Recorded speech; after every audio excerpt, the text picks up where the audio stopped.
আমার কলিজার ভাই বোনেরা আসসালামু আলাইকুম। আশা করি আপনারা ভালো আছেন। আলহামদুলিল্লাহ আমিও ভালো আছি। এই হচ্ছে আমার গাছ, ফুল গাছ।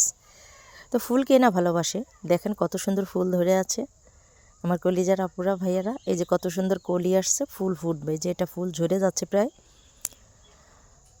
তো আমি তত একটা যত্ন করতে পারি না, হাজারো ব্যস্ততার মধ্যে। দেখেন এত সুন্দর টাটকা টাটকা গোলাপ কার না ভালো লাগে। আমি যখন এখানে আসি তখন আমার মানে এই যে ফুলের ঘ্রাণে একদম আমি পাগল হয়ে যাই, মন এমনিই ভালো হয়ে যায়। আর এগুলো হচ্ছে হাজারি গোলাপ, দেশি হাজারি গোলাপ। আর এটা হচ্ছে স্টিক গোলাপ। স্টিক গোলাপ গাছ আমার দুটো। স্টিক গোলাপ হচ্ছে বড় বড় ফুল ধরে, যারা ফুল মানে আছে, যে বাগান আছে তারা বুঝবে। আমার এই গাছটা একটু মরে গেছে, এটা আমি ছাদের পাট ছিল, পানি নিয়মিত দিতে পারছিলাম না, এটা ক্যাটরাস। তো আমার কলিজার আপুরা ভাইয়েরা, আমার ভিডিওটা যদি একটুও ভালো লেগে থাকে please like, comment, share, subscribe করবেন। ভালো থাকবেন। আল্লাহ হাফেজ।